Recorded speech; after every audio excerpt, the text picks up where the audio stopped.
Eres una aprovechada, Isabel. Siempre supe que estabas tras el dinero de la familia desde el primer día. Las palabras de Lucía cortaron el aire del salón como cuchillos afilados, delante de todos los familiares reunidos para lo que debía ser una cena familiar. Yo estaba allí, de pie, aún con el delantal manchado de harina en las manos, tras haber servido el postre que había pasado toda la tarde preparando. El silencio que siguió fue ensordecedor. 20 pares de ojos me miraban, algunos con lástima, otros con aprobación a la crueldad que acababa de ser vertida sobre mí. Sentí la sangre subir a mi rostro, las piernas temblar, pero no era la primera vez que Lucía, mi cuñada, intentaba humillarme públicamente. Esta vez, sin embargo, algo diferente ardía en mi pecho. Tal vez era la gota que colmaba el vaso para que finalmente encontrara el valor para revelar lo que había descubierto 3 días antes, revolviendo las pertenencias de mi difunto suegro. El secreto que cambiaría para siempre la dinámica de aquella familia hipócrita estaba guardado conmigo y ellos ni siquiera imaginaban que la aprovechada a la que tanto despreciaban tenía en sus manos el poder de destruir la farsa que sostenían desde hacía décadas. Pero para entender cómo llegué a este momento de humillación y al mismo tiempo de descubrimiento transformador, necesito retroceder en el tiempo. Mi nombre es Isabel, tengo 42 años y durante los últimos 15 años de mi vida he vivido bajo la sombra de una familia que me toleraba solo por ser la esposa del hijo menor. Cuando me casé con Ricardo a los 27 años, yo era una maestra de primaria de origen humilde, hija de un panadero y una costurera. Él era el heredero más joven de una familia tradicional de la ciudad, propietaria de tierras y con negocios prósperos. Desde el primer encuentro en casa de los Álvarez, sentía el peso de las miradas juzgadoras, especialmente de Lucía, esposa del primogénito Carlos, quien nunca escondió su antipatía por mí. Fue hace 3 meses que la situación llegó a un punto crítico. Su Emilio sufrió un derrame cerebral repentino y murió en 2 días. Durante el velatorio, mientras todos lloraban públicamente, sentí una extraña sensación de alivio. Quizás con la muerte del patriarca, la dinámica familiar cambiaría. Quizás finalmente encontraría mi lugar, pero estaba equivocada. Si antes solo era tolerada, ahora me había vuelto abiertamente indeseable. Fue durante los preparativos para la repartición de los bienes que Carlos y Lucía empezaron a presionar a Ricardo para que yo no me metiera en asuntos de familia. Querían que permaneciera literalmente fuera de la sala durante las discusiones sobre la herencia, como si mi presencia pudiera contaminar sus decisiones. Ricardo, una vez más, optó por no defenderme, pidiendo solo que tuviera paciencia durante ese periodo difícil. 3 días antes de esa cena fatídica, estaba ayudando a doña Elena a organizar los documentos de su Emilio cuando encontré una carpeta escondida al fondo de la caja fuerte. Mi suegra había salido a comprar medicamentos y yo estaba sola en el despacho. Curiosa, abrí la carpeta y encontré documentos que cambiaron completamente mi perspectiva sobre esa familia. Eran partidas de nacimiento, contratos antiguos, correspondencias que revelaban un secreto guardado durante décadas. Descubrí que Carlos no era hijo biológico de su Emilio, había sido adoptado de bebé, hijo de una empleada doméstica que trabajó para la familia en los años 70. Su Emilio, que no podía tener hijos con doña Elena, decidió adoptar al niño en secreto, registrándolo como hijo legítimo. Solo algunos documentos antiguos probaban la verdad, documentos que su Emilio mantenía escondidos, probablemente como forma de control sobre Carlos. Había también cartas de la madre biológica, una mujer humilde que nunca tuvo contacto con su hijo después de la adopción. Más impactante aún, descubrí que Ricardo era en realidad el único hijo biológico de su Emilio. Doña Elena quedó embarazada 2 años después de la adopción de Carlos, pero la familia decidió mantener el secreto para no traumatizar al niño mayor. Eso significaba que Ricardo, mi marido, era el verdadero heredero directo, mientras que Carlos, que se comportaba como el príncipe de la familia, era solo un hijo adoptivo. Mientras leía esos documentos, sentí una mezcla de shock, rabia y, por primera vez en años, una sensación de poder. Todos esos años de humillación, todas esas ofensas sobre mi origen humilde, venían de alguien que también era de origen humilde, pero que había construido su identidad sobre una mentira. Carlos, que me despreciaba por ser hija de trabajadores, era hijo de una empleada doméstica. La ironía era cruel y perfecta. El descubrimiento me dejó en conflicto. Una parte de mí quería confrontar a Carlos inmediatamente, arrojarle la verdad en la cara y ver su mundo desmoronarse, pero otra parte, más racional, sabía que necesitaba pensar cuidadosamente cómo usar esa información. No se trataba solo de venganza, sino de justicia, de finalmente equilibrar la balanza que siempre había estado inclinada en mi contra. Durante 3 días, cargué ese secreto como una bomba a punto de explotar. Observé a Carlos dirigir las reuniones familiares con su arrogancia habitual, vi a Lucía despreciarme con su sonrisa falsa, escuché sus ofensas veladas sobre mi inadaptación, pero ahora conocía la verdad, y eso lo cambiaba todo. Si has seguido historias como estas, de mujeres que han necesitado encontrar fuerza en la adversidad, suscríbete al canal para seguir recibiendo relatos que muestran cómo la verdad puede ser liberadora y transformadora, incluso en las situaciones más desafiantes. Fue en este contexto que llegamos a la cena de ese viernes. Había pasado todo el día cocinando, preparando platos que sabía que serían criticados independientemente de su calidad. Pero esta vez había algo diferente en mi energía. Sabía que esa sería la última cena en la que permitiría que me humillaran públicamente. Lucía estaba particularmente venenosa esa noche. Tal vez estaba eufórica ante la perspectiva de la herencia, o tal vez sentía que finalmente podía echarme definitivamente de la familia. Sus ofensas fueron escalando durante toda la comida, críticas a la sazón, comentarios sobre mi ropa, insinuaciones sobre mi inutilidad para la familia. Los demás observaban en silencio, algunos claramente incómodos, pero ninguno tuvo el valor de intervenir. El momento culminante llegó cuando servía el postre, un flan de leche que había llevado horas preparar. Lucía miró el dulce con desdén y dijo: «Isabel, querida, deberías dejar de intentar impresionarnos. No importa cuánto te esfuerces, nunca serás parte de verdad de esta familia. Eres solo temporal». Fue entonces cuando pronunció esas palabras que cité al principio. «Eres una aprovechada, Isabel». Siempre supe que estabas detrás del dinero de la familia desde el primer día. El silencio que siguió fue denso, cargado de expectación. Todos esperaban mi reacción habitual: lágrimas, vergüenza, tal vez una salida discreta para llorar en el baño. Pero esta vez algo diferente sucedió. Sentí una extraña calma apoderarse de mí, como si todos esos años de humillación hubieran finalmente encontrado su propósito. Lentamente me quité el delantal y lo puse sobre la mesa. Mi voz salió firme, clara, sin ningún temblor. «Lucía, es interesante que hables de aprovechadas y de quién pertenece realmente a esta familia». Tomé la carpeta que había escondido en el cajón del aparador y la puse sobre la mesa. «Sobre todo considerando que estás casada con alguien que construyó toda su identidad sobre una mentira». Los ojos de Carlos se abrieron como platos. Reconocía la carpeta, sabía exactamente lo que contenía. «Isabel, no sabes lo que estás haciendo», susurró, su voz perdiendo toda su autoridad habitual. «Sé exactamente lo que estoy haciendo, Carlos. ¿O debo llamarte por tu nombre verdadero?» Abrí la carpeta y saqué el acta de nacimiento original. «Hijo de María de los Dolores, empleada doméstica, adoptado en 1974 por Emilio Álvarez». Mi voz resonó en la sala en absoluto silencio. Lucía palideció. Eso es imposible. Carlos es el hijo mayor, el heredero». «Carlos es adoptado, Lucía, hijo de una empleada doméstica, exactamente como tú tanto desprecias. Y lo más irónico es que durante todos estos años me has humillado por mi origen humilde, cuando tu propio marido tiene exactamente la misma procedencia que yo». Mostré las cartas de la madre biológica de Carlos, documentos que probaban toda la historia. «Aquí está todo: las cartas de María de los Dolores, los documentos de la adopción, todo escondido por tu Emilio durante décadas. Ricardo es el único hijo biológico verdadero». Carlos intentó levantarse, pero sus piernas parecían haber perdido la fuerza.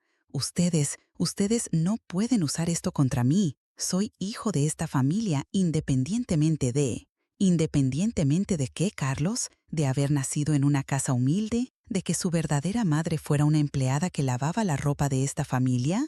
Has construido toda tu identidad sobre la superioridad de tu sangre, sobre tu derecho de nacimiento, sobre tu posición como primogénito. Pero todo eso es mentira. Elena, que había permanecido en silencio, finalmente habló con voz temblorosa.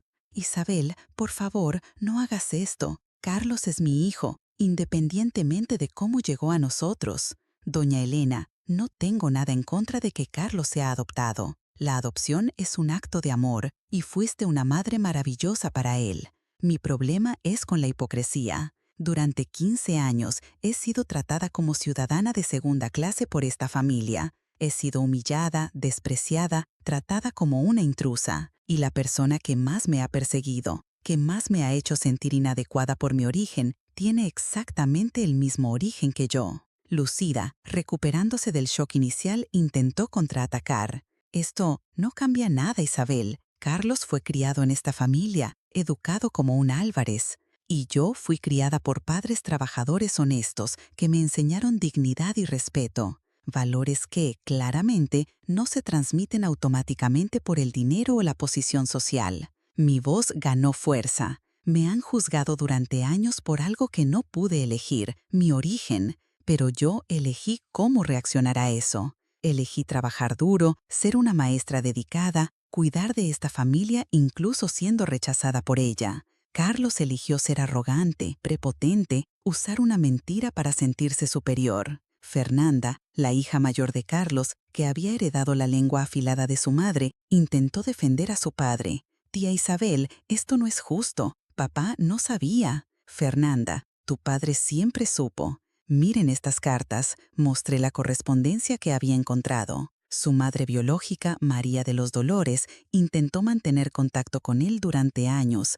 Enviaba cartas, fotos, noticias sobre su vida. Todas fueron interceptadas por tu Emilio, pero Carlos sabía de su existencia. Él eligió ignorar sus orígenes, eligió despreciar a la mujer que le dio la vida. Carlos finalmente encontró su voz, pero salía quebrada. No entiendes, Isabel. Tenía una familia, una posición que mantener. No podía. ¿No podías qué, Carlos? ¿Reconocer que eres humano? ¿Que no eres superior a nadie? ¿Que tu arrogancia no tiene base en la realidad?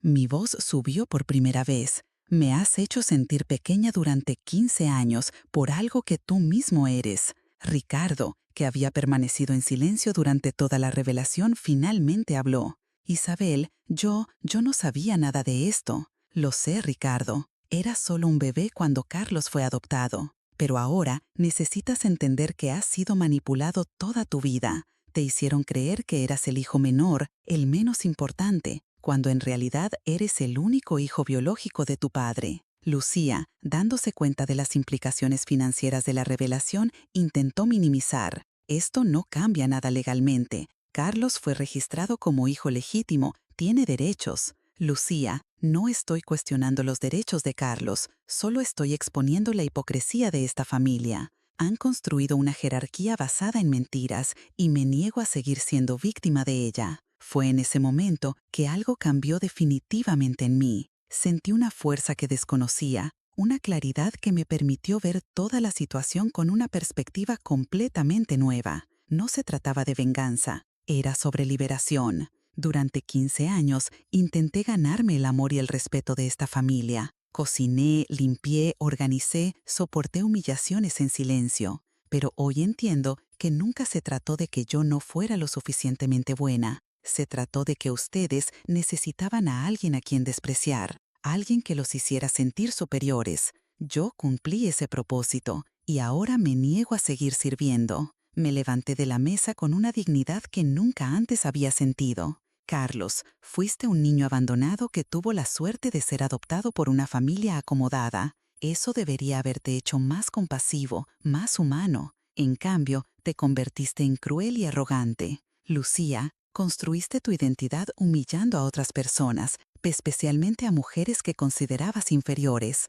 Ustedes dos se merecen el uno al otro. Miré a Ricardo, mi esposo, quien parecía estar procesando todo lo que había descubierto. Ricardo, tienes una elección que hacer. Puedes seguir siendo el hijo sumiso que acepta ser tratado como inferior, o puedes reclamar tu lugar como el verdadero heredero de esta familia. Pero tu elección no afecta la mía. Caminé hacia la puerta, pero antes de salir me volví una última vez. Ah, y Lucía, sobre que soy una aprovechada. Nunca pedí nada a esta familia más que respeto. Tú, por otro lado, construiste toda tu vida sobre el dinero de un hombre que descubrió que era adoptado. ¿Quién es la verdadera aprovechada aquí?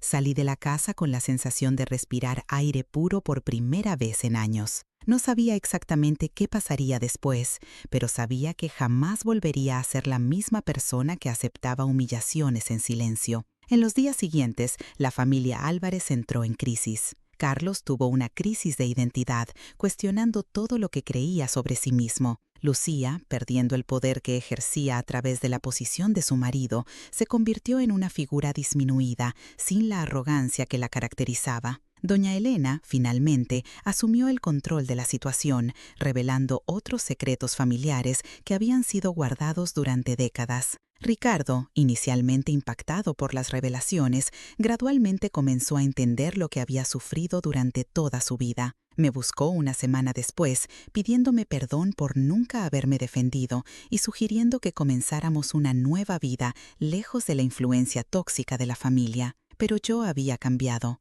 La mujer que acepta disculpas y vuelve atrás ya no existía. Había descubierto mi fuerza, mi voz, mi valor. Le dije a Ricardo que necesitaba tiempo para decidir si aún había algo que salvar en nuestro matrimonio, considerando que él había elegido la comodidad del silencio en vez de defenderme durante 15 años. 3 meses después, tomé una decisión que sorprendió a todos. Pedí el divorcio. No por venganza, sino por autorrespeto. Había descubierto que podía vivir sin la aprobación de aquella familia, sin el amor condicionado de un marido que me protegía solo cuando eso no le costaba nada. Volví a dar clases con una energía renovada. Mis alumnos percibieron el cambio, estaba más segura, más asertiva, más presente. Empecé a dar charlas sobre acoso escolar y autoestima, compartiendo mi experiencia sobre cómo la humillación sistemática afecta la psique humana. 6 meses después de aquella cena fatídica, recibí una visita inesperada. Era Juliana, la hija menor de Carlos, ahora con 15 años. Me encontró en la escuela donde trabajaba, con lágrimas en los ojos. «Tía Isabel, necesito hablar contigo», dijo, con la voz entrecortada. «Después de que revelaste todo sobre papá, nuestra familia explotó. Mamá y papá pelean todo el tiempo. Papá está intentando encontrar a su madre biológica, pero está muy confundido. Y yo te extraño. Siempre fuiste más amable conmigo que mi propia madre». Abracé a Juliana, sintiendo una mezcla de dolor y ternura. «Juliana, querida, lo siento mucho por lo que están pasando, pero a veces la verdad necesita salir, aunque sea dolorosa. Tía Isabel, ¿puedes perdonar a nuestra familia? ¿Puedes volver?» Sujeté el rostro de la niña entre mis manos. «Juliana, los perdono. Guardar rencor solo me haría daño, pero no puedo volver a ser quien era antes. He descubierto que merezco ser tratada con respeto y no puedo aceptar menos que eso. Pero, ¿ya no nos quieres? Siempre te querré, Juliana, y espero que tus padres aprendan de esta experiencia, que se conviertan en mejores personas. Pero he aprendido que querer a alguien no significa aceptar ser maltratada por esa persona». 2 años pasaron desde aquella cena. Carlos logró encontrar a su madre biológica, María de los Dolores, que a los 78 años aún vivía en una casa sencilla en las afueras. El encuentro fue traumático inicialmente, pero gradualmente construyeron una relación. María de los Dolores era una mujer sabia que enseñó a su hijo sobre humildad y gratitud, lecciones que nunca había aprendido. Lucía, perdiendo la posición de poder que ejercía en la familia, se vio obligada a reevaluar su vida. Buscó terapia y, sorprendentemente, me pidió perdón meses después. No fue una disculpa dramática, fue un simple reconocimiento de que había sido cruel conmigo durante años. Ricardo intentó durante meses convencerme de volver, prometiendo cambios, defendiéndome públicamente de la familia.